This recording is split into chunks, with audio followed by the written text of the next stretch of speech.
If you feel at any time you need support, please contact your local support center or call the National Human Trafficking Hotline at 1-888-373-7888. The content of this episode is not suitable for all audiences. Listener discretion is advised. I am Crista, and I'm the mother of a young woman who was taken into a trafficking situation. Are your daughters being targeted by traffickers? At the age of 11, absolutely.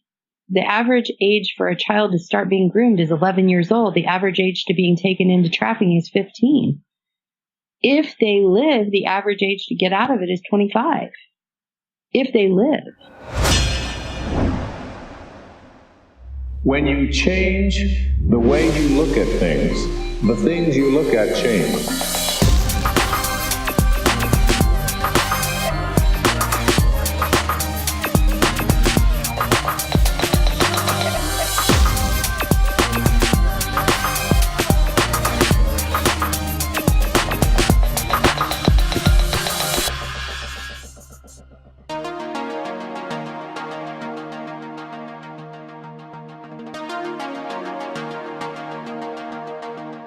Welcome to Awareness, a show that reveals the stories beyond the headlines.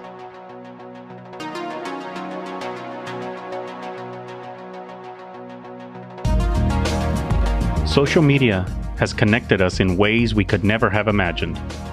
We are now connected, even if we're physically away from our friends and family. Our lives are on display for the world to see, our proudest moments, our deepest sadness. The times of self-reflection and isolation to regroup ourselves are a thing of the past, as we turn to the internet for comfort and a sense of belonging. Because after all, it's easy to share our lives with just a few clicks. All the while they could be watching. And by they, I mean the predators. Now, when I say predators, I don't mean the monsters we conceive in our mind that are constructed out of our nightmares. I'm talking about the everyday people, working everyday jobs, the people you see day in and day out.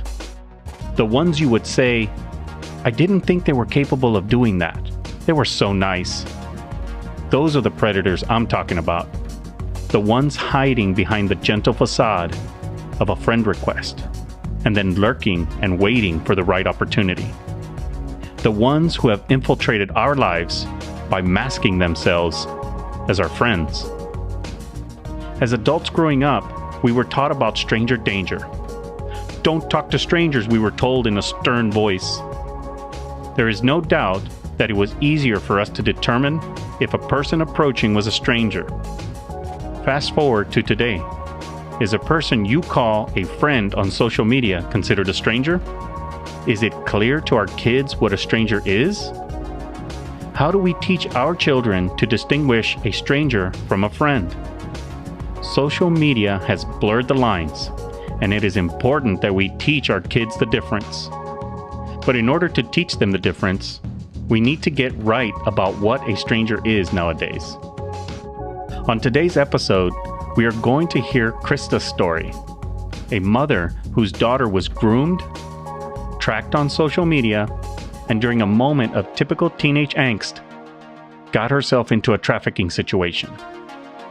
Her story is a cautionary tale about relying on parenting strategies of yesteryear that are no longer enough, and how giving our kids grace can change the course of our relationships with them.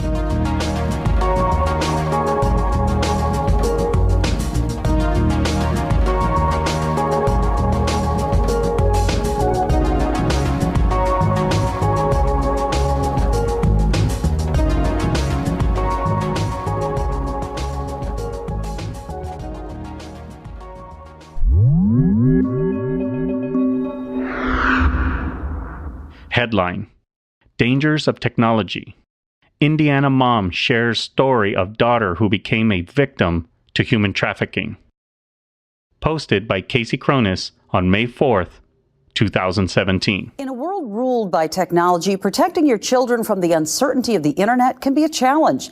Many parents and teens are in the dark about the dangerous side of technology. One Indiana mom never could have guessed that her daughter would become the next victim of human trafficking. News Center 16's Casey Cronus spoke with her to take a closer look at what can happen if you let the wrong people into your home. Casey? We're not talking about physically letting strangers through your doors, rather giving them access to your personal space in ways you cannot control.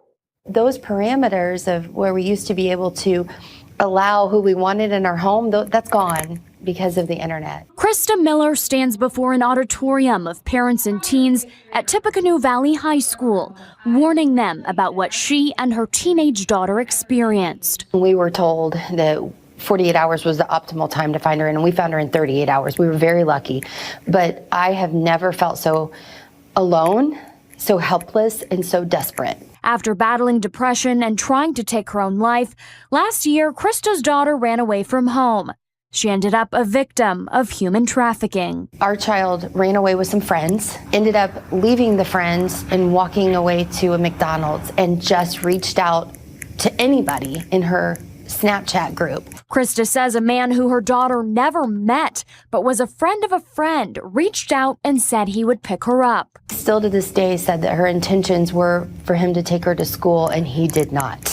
He took her to an apartment with a table and a mattress. And that was all there was in that apartment when they found her. And the three men that were there with her, of course, that had no intentions of doing anything nice to her. With help from authorities and two teenagers, Crista's daughter was found at that apartment within 2 miles of their Fort Wayne home. And the best way I can describe it, and this is really what I tell everyone, is that if you walked out of a burning building, would you let somebody else walk back into that burning building? No, you wouldn't. Now, Crista and an FBI special agent travel northern Indiana to share her story, hoping to prevent other teens from falling victim to the dangers of technology. My biggest advice to all parents is to have grace with your children, because some kids get in over their heads, and the worst possible thing that could happen is either they run away and they get in the hands of the wrong person, or sometimes they commit suicide because they don't know how to handle it themselves.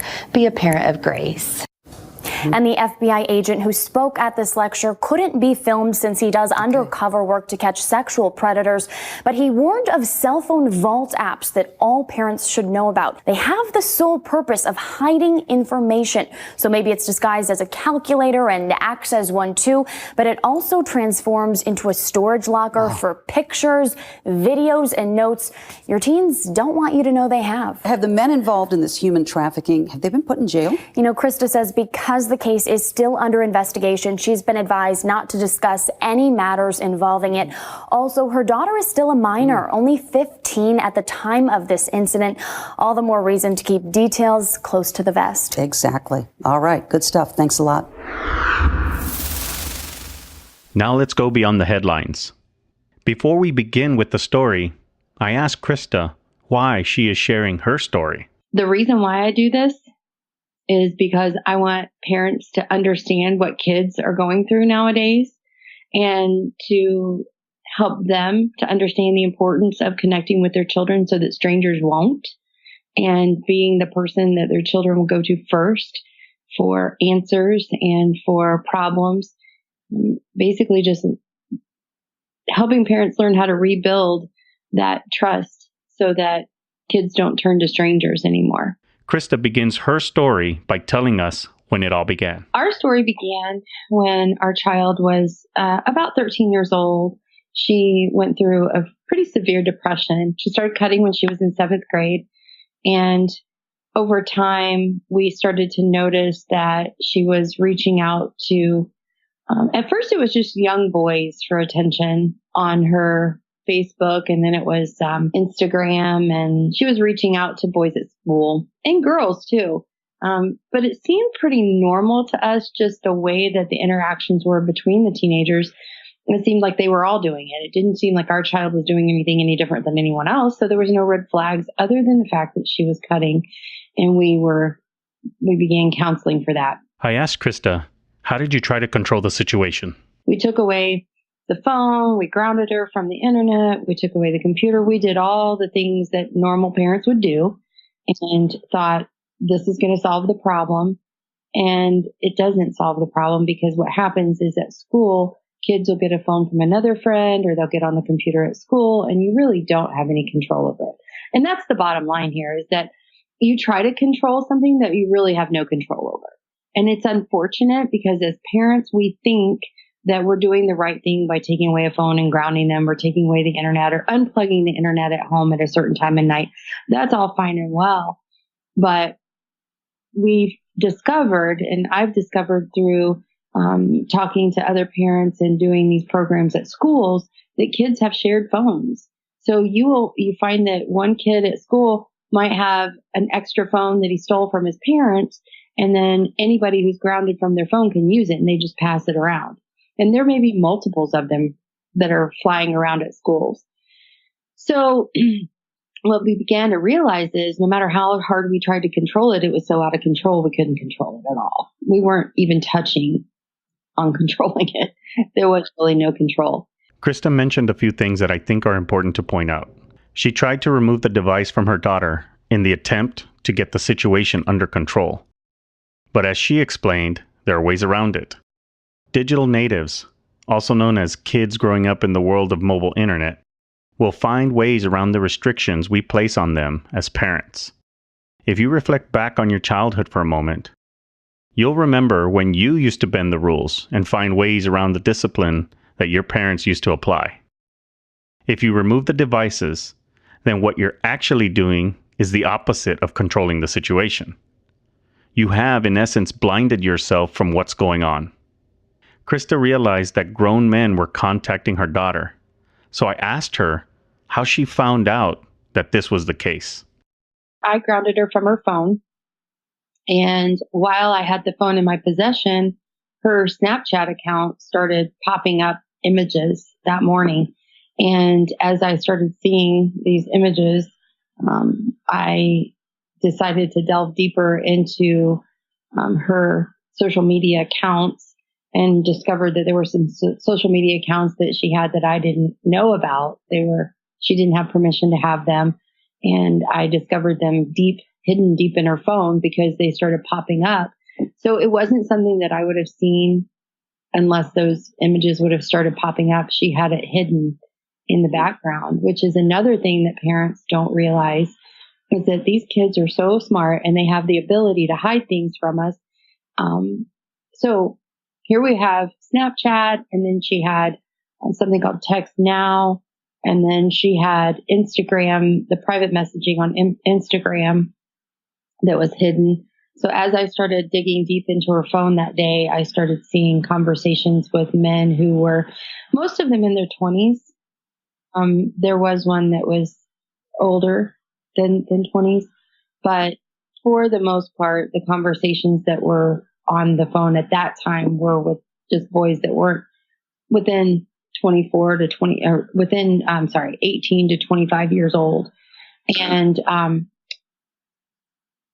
think the issue there is that what I saw was these men giving her attention much like a teenage boy would, and much like saying things much like a teenage boy would. Some of the things that I saw were also from teenage boys in the high school level. They had no problem asking for nude photos. I mean, I'm talking 15-year-old boys at the time saying, send me your nude photos. So we've got a range of boys and girls who now I know are exchanging photographs from 15 to 25. And it wasn't just boys. I mean, girls were in this circle too. So you've got pictures of multiple girls, pictures of boys, pictures of my daughter.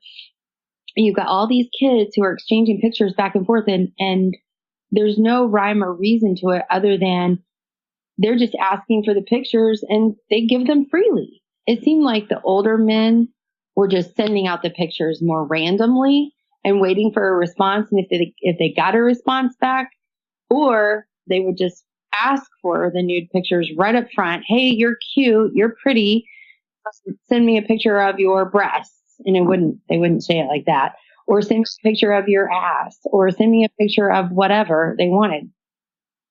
And the thing is they have no qualms in just asking for it quite bluntly. There's really no conversation beforehand. There's no, hey, I want to talk to you and get to know you. So there was a lot of that. But what the most disturbing part was there was some interactions with one particular guy who was talking to our daughter, and he was making conversations, and she was telling him things, and there was an element of building a friendship, so to speak, where he was trying to get her to talk and trying to get her to believe that he would make things better, or, oh, I'm sorry that you feel this way, or, oh, I feel bad for you. Or he was doing a very good job of watching whatever she posted and seeing what she was saying and connecting with her on a deeper level. And that one was the one that we ended up finding out later was the one that picked her up when she reached out, when she ran away and she reached out. And there it is again, grooming. This is a common theme on almost all the cases I researched. I followed up with a question to Crista about what types of comments she saw in response to the explicit pictures. It was, you're beautiful, do this or do that. And there were some pretty explicit pictures that he asked her to send. And it had gotten to a point where she trusted him, and there were pictures that she sent that were quite explicit. But he was asking for things, and he was very smooth. That's a really good way to say it. Smooth talker. The more I speak with people and read these stories, the more the grooming picture is becoming clear to me. Crista resets the timeline of events as she walks us through her realization. So I need to give you kind of a time frame while we're talking about this, because so we went from 13, 14, cutting, depression, just real anxiety over her body and seeking attention from boys her age, and then moving into seeking attention from men. And that happened over the course of a couple of years. Then in her freshman year, lots of bullying back and forth with girls at school. That was also going on. And then that was when she got grounded from the phone. That would have been in February of 2015. So we had gone through a couple of years where she'd been cutting, depression, reaching out to boys her own age, and then men, and then she went through that whole bullying back and forth, girls bullying her bullying other girls. It seemed like it was just this angst between girls her own age, whether she was suffering from body image and was just taking it out on other girls, or girls were doing the same thing to her. There was this constant besiege of just anger on social media. We saw that for probably during that whole time for about a year, just back and forth with girls.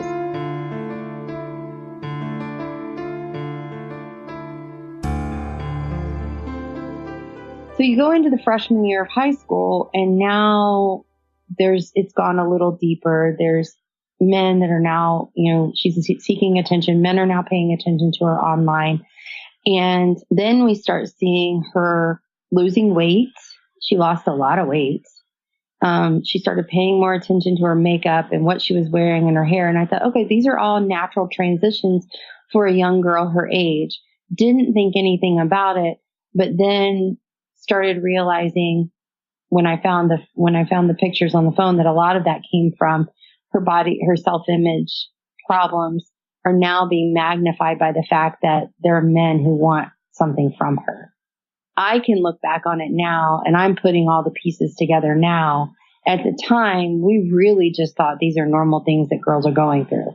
I was the same way when I was a freshman. You were the same way when you were a freshman boy. You're trying to seek the other opposite sex's attention. And so as parents, we justify some of these behaviors as, oh, this is normal teenage behavior. And it's very hard to recognize. And that's part of the problem too, is that you got someone grooming your child, and your child is acting in ways that are somewhat normal. But then on the backside of it, there's all this stuff going on in social media and online that they hide very well. And that goes back to the hidden phones and the hidden apps and the hidden conversations that they're able to hide in the backspaces in their phones. So in our situation, all of those things combined, here we were as parents, sort of ignorant, thinking that we were just going through normal teenage things, until we discovered the pictures and discovered some of the conversations. Then she began to rebel against us, because every time we took her phone away, or every time we took her computer away, or every time we shut down the internet, she would get more angry and more angry, until it finally came to a head and she ran away one night.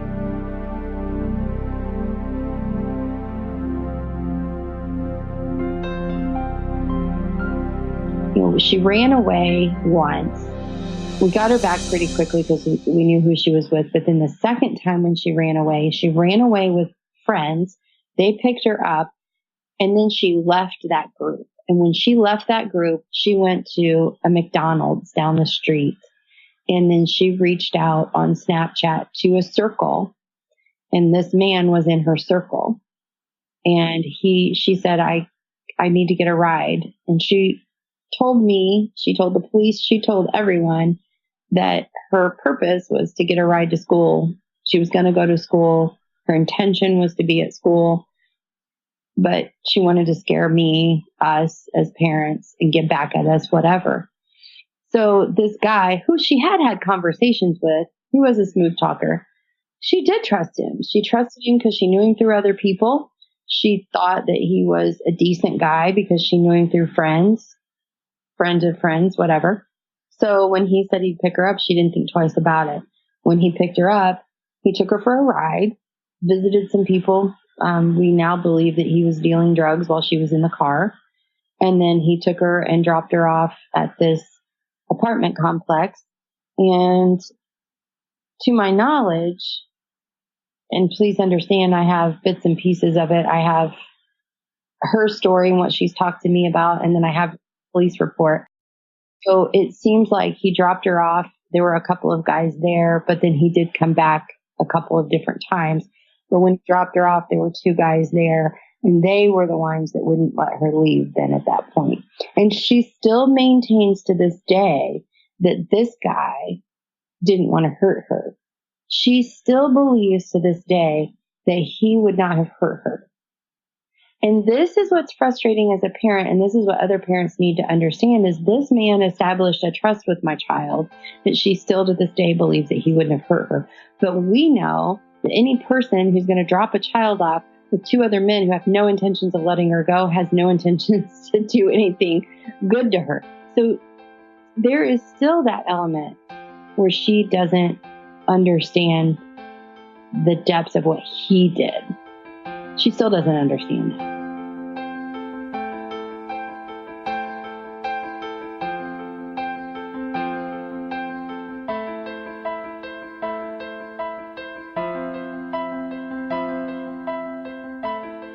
And we're back to grooming. The connection between the groomer and the groomed is much deeper than anyone can imagine. Even in the face of danger, the groomed have a hard time believing that the groomer would do them any harm.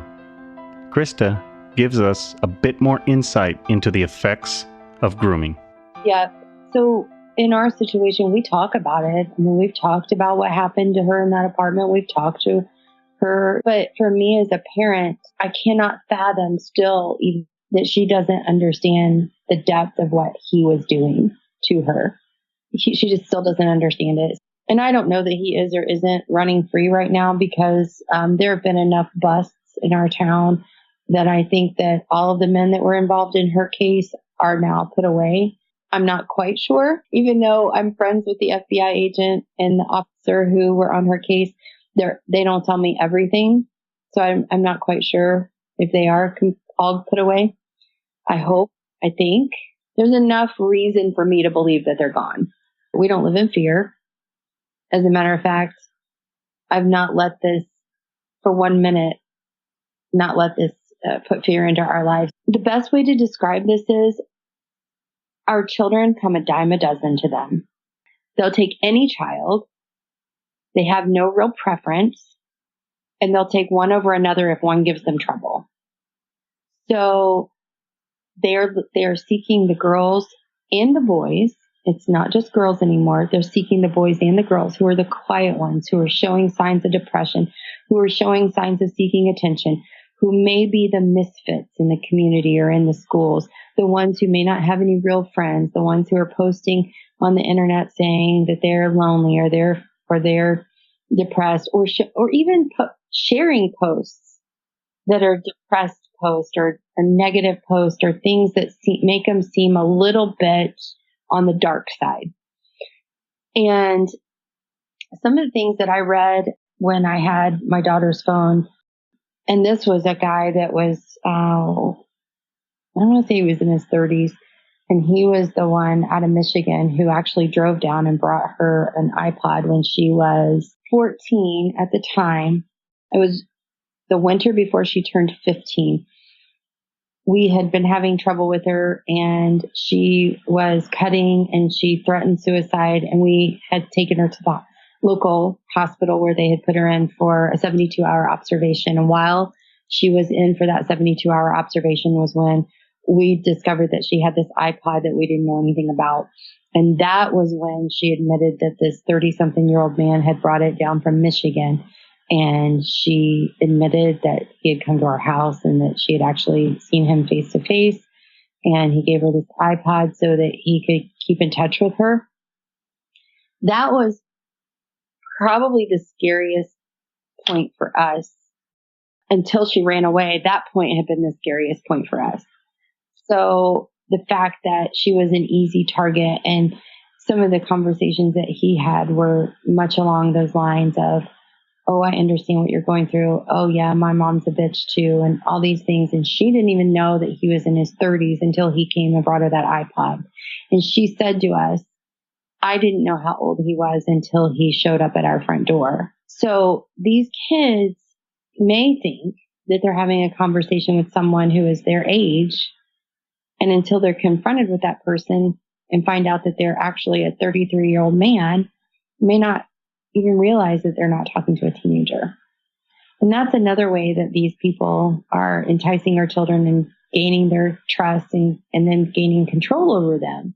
And here's another piece of the whole thing that I really want to instill in parents is that when you have a child who knows that they're doing wrong, and they know that there's a part of this that's bad and a part of this that's not moral, and they're ashamed of it. That was exactly what was going on with my child. She knew it was wrong. She was ashamed.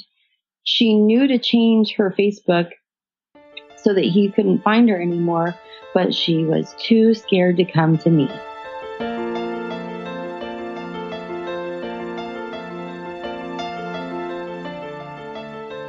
Here's the problem.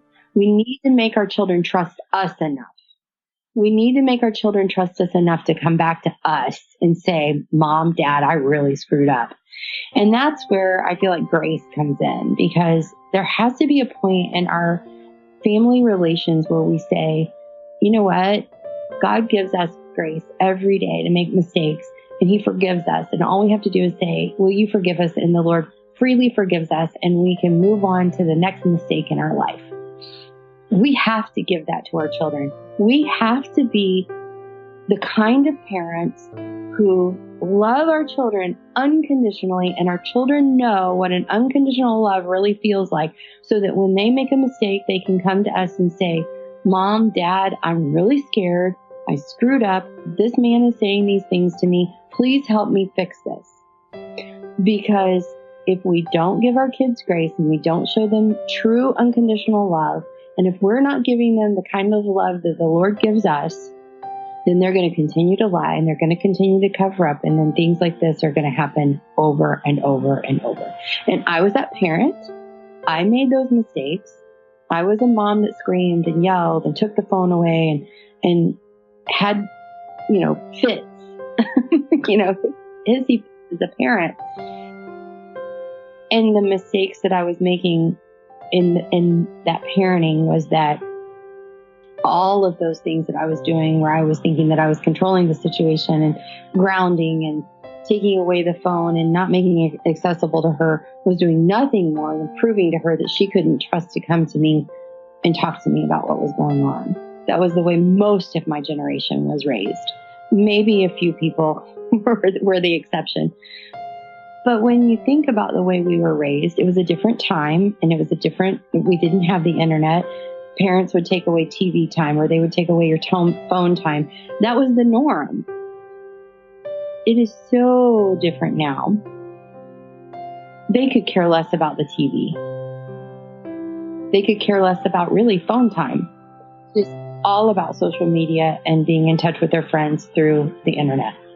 So when you start trying to control those things and start trying to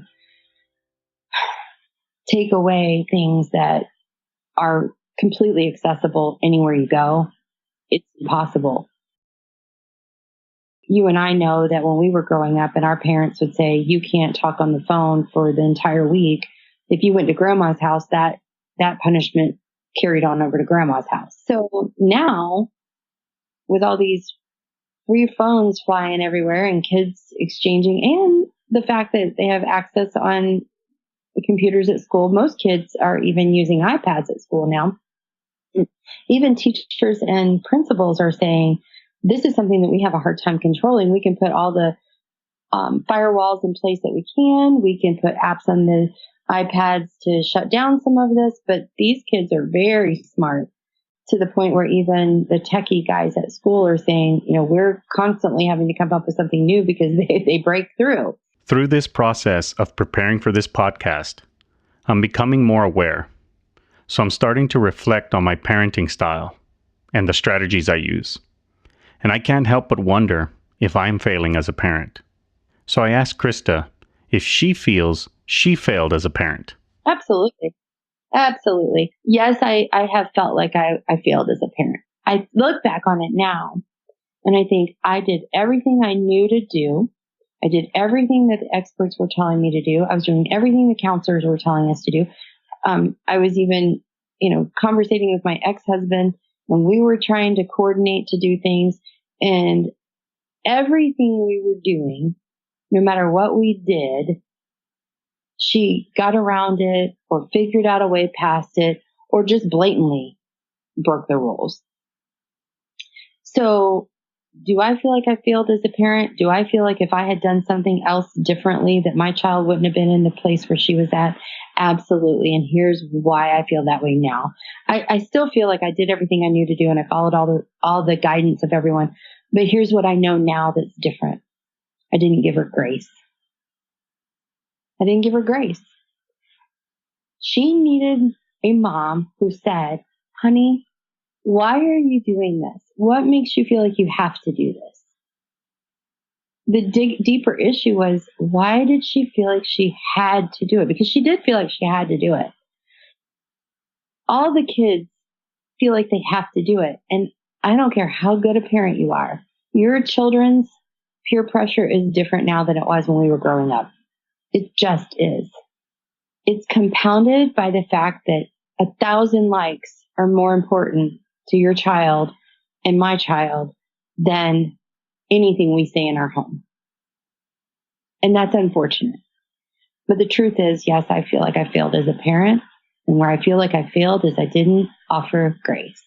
But I trust her differently now because of the counseling we've been through and because of the conversations that we have now, where I can say, okay, you don't have to talk about it in this moment. It's fine if you're upset right now and you don't want to talk about it right now, but we are going to eventually have to have a conversation about it so that we can move forward, or you can go do what you want to do, or you can be trusted.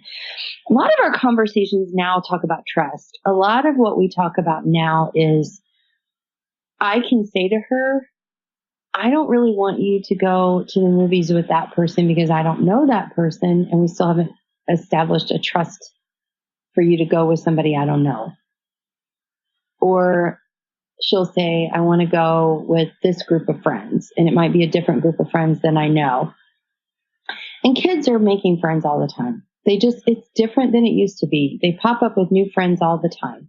A lot of times it'll be, oh, well, she's a friend of so-and-so. And I might know that person and that person's mom, but now I don't know this new person. And I'll say, well, until we establish some trust with that person, you're not going to get in the car and go off with that person. She understands that more now because of what happened. And she's a little more cautious now. She would never get in the car with an adult that she didn't know, but she doesn't see the harm now still in getting in the car with teenagers her own age. And part of that whole issue, again, with social media is that everybody knows everybody. Everybody thinks that they're friends. And so, well, so-and-so is friends with them and so-and-so is going, so I'm fine. And that's a hard thing to control. It's nearly impossible to control who your friends are bringing, who your children are bringing out of the woodwork as friends when they're meeting them on social media. And that's just the world we live in. I mentioned to Crista that through my research, I found that predators were using teenagers to establish relationships and that they would be paid to take girls or boys to a predetermined location. And this was her response. In our town, the traffickers are getting young men to have parties in trap houses. And so they'll invite a bunch of people, girls and guys, to these trap houses, and they'll have parties. And they'll offer drugs and alcohol at these parties. And they get all the teenagers there, and then they start targeting the ones that they think would be easy targets. So then they friend them on Snapchat, and they friend them on Instagram. Social media, usually through Snapchat and Instagram, are what we find are two of the most popular ones in our area. I've heard Yik Yak is a good one for dealing drugs, but it also is another one that's kind of an underground one that they use. We've also had Meetup. We've seen Meetup used. So there's multiple ways that they will connect with these kids once they get them into a party, and then they'll connect with them. Then they start inviting them to other parties. They start inviting them to do things. And then all of a sudden the kids are like, oh, this is a cool guy. He's fine. Oh yeah, he's 18, but it's okay. Or he's 17. He goes to school at this school. I don't really know him, but my friends know him. It's okay. So yeah, we are seeing that in our community. And I've actually had some pretty good conversations with some of the people. It seems that the traffickers are targeting the ones that are coming out of generational poverty because they know that money is a stimulant for them. They're being drug into it, and really ignorantly being drug into it. And so now they get addicted to the money aspect of it. They've admittedly said, we didn't really know that this is what they were doing with these girls. We were just hired to get them to come to these parties, get them to be our friends, and then this happens. So some of them know. Some of them aren't ignorant to what's really going on. But I think in the beginning, some of them are ignorant to what's going on, and it's an enticement because of the money. And that's another thing that parents need to realize is, okay, are your daughters being targeted by traffickers? At the age of 11, absolutely.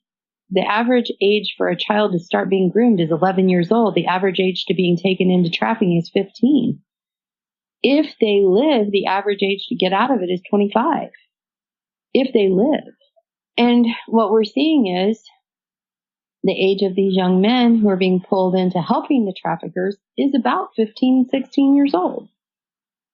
So what does a 15, 16-year-old boy do when somebody offers them $100? They're going to do whatever they ask them to do. So I think that's another element to this, is if a mother or father is a single parent or a grandparent's raising a young man, and they start to see these young boys come up with wads of cash, whether it's $50, $100, ones, 20s, whatever, a lot of people would suspect that their young man is dealing drugs, but maybe they're actually being enticed by traffickers. And what are they having to do outside of pulling these girls in? Are they themselves also being part of the trafficking? Who knows? And, I will say that it's horrific to know that there's a sex trafficking ring for everything. This isn't just a young girl problem. This is a young man problem. This is it's an LGBT problem. It's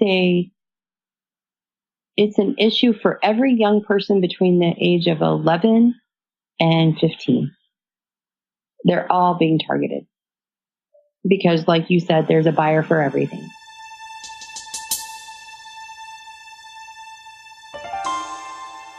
I asked Crista how long it took from the time that her daughter ran away until she found herself in the trafficking situation.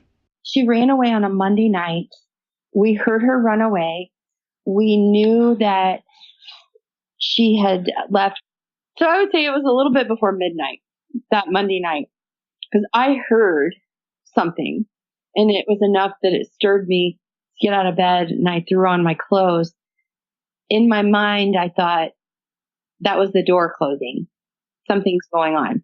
And I ran out the front and I saw the car, and I confronted the two young men that were in the car, and they lied and said that they were dropping off the girl across the street. And I said, no, you're not, because her dad's a preacher and he wouldn't let her go with boys like you. So, I was a little rude. I wasn't a little rude. I was hateful.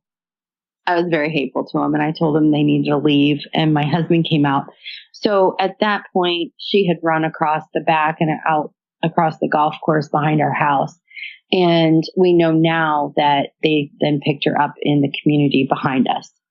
So then I spent that night, we talked to the police, and I thought it was going to be another situation like it was the time before, where we would just make a couple of phone calls and we'd get her home. Well, we did make a few phone calls, and I did pull up as many people as I could on our social media, tried to find these two boys, tried to figure out what their names were, even with her friends who knew her friends, calling around and trying to discover who it might be. We just kept running into dead ends. And then the next day, I spent all day at the school with the school's IT guy. Multiple friends came in and tried to help find her on social media. We were all trying to reach out to her. We were trying to, basically, we were hacking into any social media we could, and just spent the day basically trying to track her down. And by evening, I was becoming panicked. I was beyond consolable at that point. I had a gut feeling that something really bad was wrong, because none of her friends could find her, and none of her friends that should have known where she was could find her, and she wasn't responding to anyone. And I never in a million years thought of trafficking. It never crossed my mind, not once. But instead, I kept going back in my mind to the fact that she was adopted, and maybe she had ran away to try to find her biological sisters who she knew she had. So there was this part of me that was like, okay, she's really on the run. And in my mind, I was like, anybody could pick her up and anything could happen to her. Never once did I go to the trafficking thing. It didn't exist in my world. Not even a thought not even a flicker in my mind that could be what was going on with her. And it wasn't until in the middle of the night, probably around 3:30 in the morning.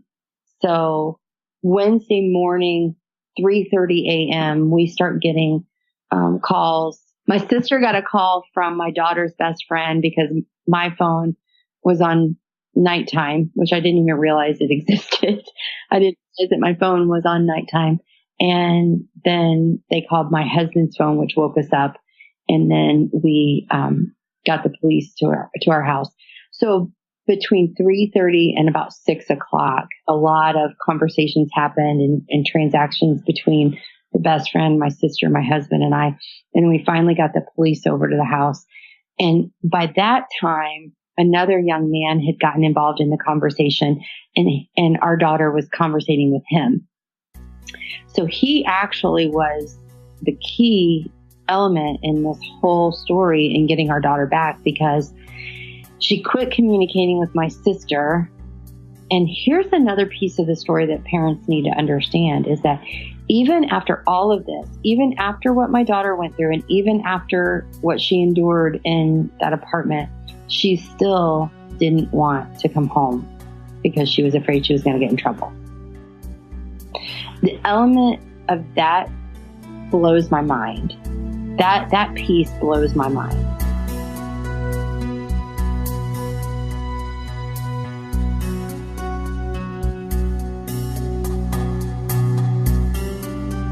And I've talked to the FBI agent who's on my daughter's case multiple times, and he said, we see it every single time. He said, this is a common thread with girls and boys that we rescue, is that they don't want to go home.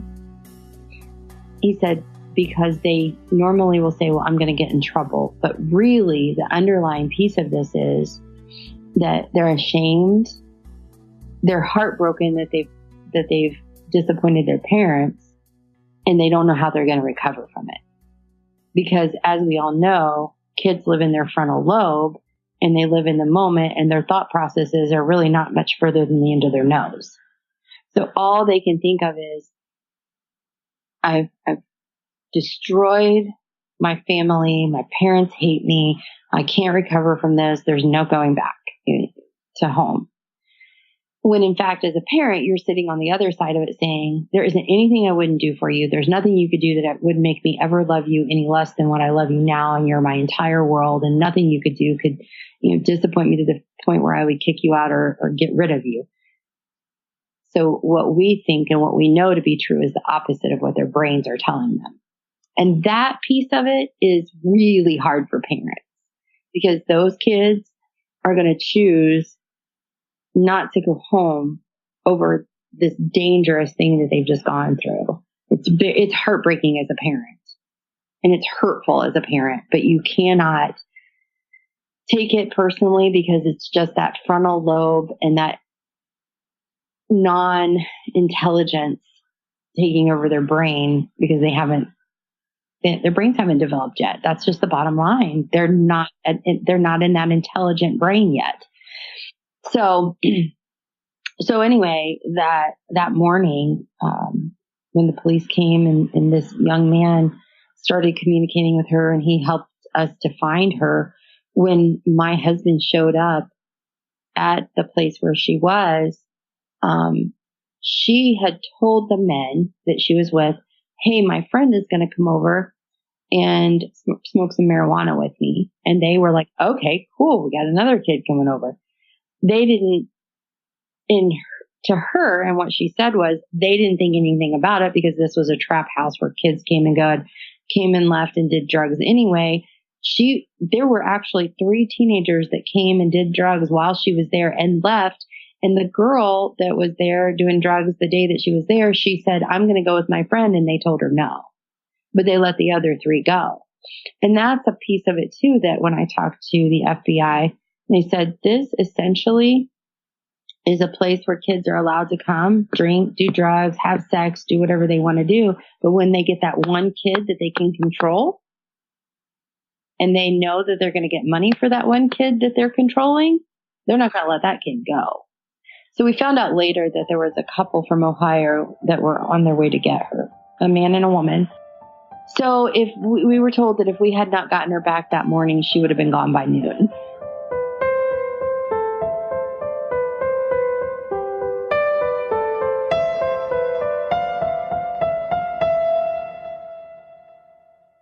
So she was recovered at 9:42 in the morning. That was when I got my text message that we had her, and that my husband had her, and the police were taking her into custody. So when she saw my husband get out of the car, she was still in her mind, I don't know if this is true or not, but I think in her mind, it wasn't real. Like, she was watching something unfold that it didn't register with her in that very moment when she saw my husband. Wait a minute, I'm being rescued. This is really happening. I think it was still not processing in her mind, because my husband said that she had this just look on her face, like she wasn't really sure what was going on. And she didn't try to run away from him, obviously. He said, get in the car, and she did. But I think that my sister got out of the car, went in and approached the men and was yelling and screaming at them. And the one man left and got in a car and took off because, of course, they don't want to be found. The last thing they need is trouble on their hands. And the police are sitting out in the parking lot to apprehend this child. So now they're like, oh, hands off, because my child is a dime a dozen to them. Okay, we lost one, we'll move on to the next one. And that literally is what it's like for them. We lost this one, on to the next one. Because they're constantly filling their funnel, and they're constantly bringing kids in that they can either ship out or use. At this point, the police believed that they were dealing with a runaway situation. They did not know that they had stumbled upon a human trafficking situation. There was no suspicion of trafficking at the time. In the police's eyes, until the FBI got involved, as far as they were concerned, this was a runaway situation. And this child was honed up in an apartment, and they had no suspicion, no reason to believe that anything was going on other than the fact that this child ran away. Until there was an investigation. When she was being held in juvenile, there was conversation. There was another young woman who also had been brought in. She told her story, and then I had made a phone call. I knew the head of the juvenile hall in our town, and I made a phone call, and I told him where they found her and what the situation was. And he was like, oh, wait a minute. And that's when this other girl was being interviewed, because she had said, this is what happened to me. Then they left her and they went over and interviewed my daughter. And then they put all the pieces together. And then that's when they started doing their research, and they were investigating already. And there was my daughter, there was 3 that day. My daughter, the other young girl that was in juvenile with her, and then another young woman was also missing. So they put all the pieces together, and then that's when they discovered, or the FBI put all the pieces together, and that's how they basically discovered this was what was going down. And I don't know the whole story. I haven't been told the whole story by the FBI, what their side of it was. It's not something that they would freely tell me, because I'm just a lay person. But we were told when we picked my daughter up that Friday. So we recovered her on Wednesday morning, and when we picked her up on Friday after court, and she was in our custody, someone came out and told us what had happened, and that there was a couple on their way from Ohio, and that had we not gotten her back that day, that she would have been gone. Crista leaves us with some final words of advice. Start digging down deep inside yourself as a parent, and start humbling yourself to think, okay, am I trying to control my child or the situation because of my parental pride? Or am I really truthfully trying to make this situation better? Because most of the time I was acting out of parental pride. And looking back on it now, trying to control my child, trying to control the situation, trying to control the circumstances was really all because I, as a parent, was scared of how this would look to other people.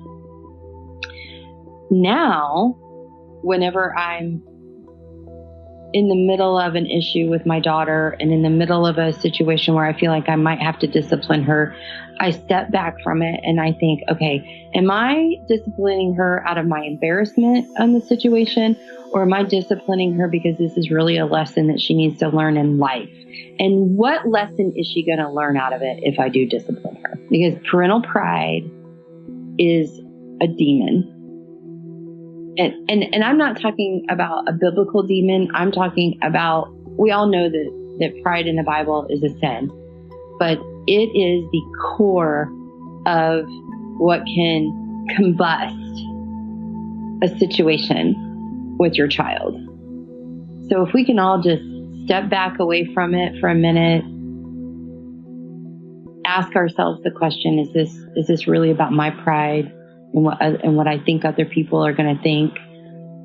Or is this really about what's best for my child? 9 times out of 10, even now, when I'm in the middle of a situation, I can honestly say that I get upset more often than not because of parental pride, and I have to stop myself. And I have to say, okay, wait a minute, this isn't really about her, this is about me. And proceed differently. I mentioned to Crista that as parents, we need to realize the impact of the decisions we are making. That they're not just for the moment, but how does it fit into the greater plan, the whole lifespan, and our relationship with our kids. We need to realize what we are teaching them through our actions, instead of just fulfilling whatever our emotional need is at the time. Oh, it's so hard to admit what you just said, and that is we want to fulfill our own emotional needs. And oftentimes we completely negate our children's emotional needs because we're trying to fulfill our own. And that is very difficult. It is a very hard, it's a very fuzzy line when you have your own emotional thoughts and your own emotional processes and you're in the middle of your own emotional needs, to stop yourself and say, wait a minute, I'm not as important as my child's emotional well-being. And that's where grace comes in. And that's where, I'll say it again. If you just try to think like the Father does, and that there's nothing this child could ever do that would make me love this child any less. And if I can prove that to this child every single day with every word that I say and every action that I do, then you will begin to build some trust. And then my mind began to change when I started to think that way. And now I'm able, in the middle of angst and anger and upset, to stop and say, wait a minute, slow down.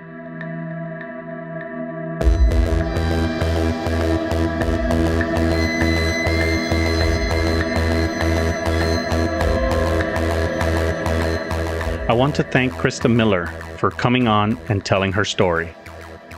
Her story is a cautionary tale of evaluating our parenting strategies and how they need to be adjusted to handle the new challenges that face us since the advent of social media.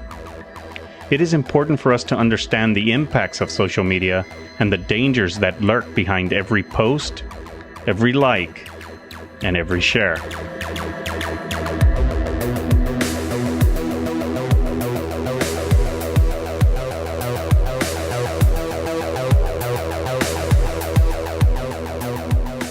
If you have any questions or want to continue the discussion, join the Facebook group on child sex trafficking. All of Crista's contact information can be found on awarennesspodcast.com under the guest tab. And that's going to do it for this episode. I have completed the interviews for the grooming series, and in 2 weeks, we begin to unwind these machinations. So stay tuned. You'll find all the social media links for the podcast in the show notes. Thanks to Shane Yoder and his team at PutThemInASong.com for the intro music. And thanks to Ed Luby for the awareness logo. And thanks to my family for allowing me to do my part to raise awareness. Until we meet again, stay engaged and stay aware. I'll talk to you soon.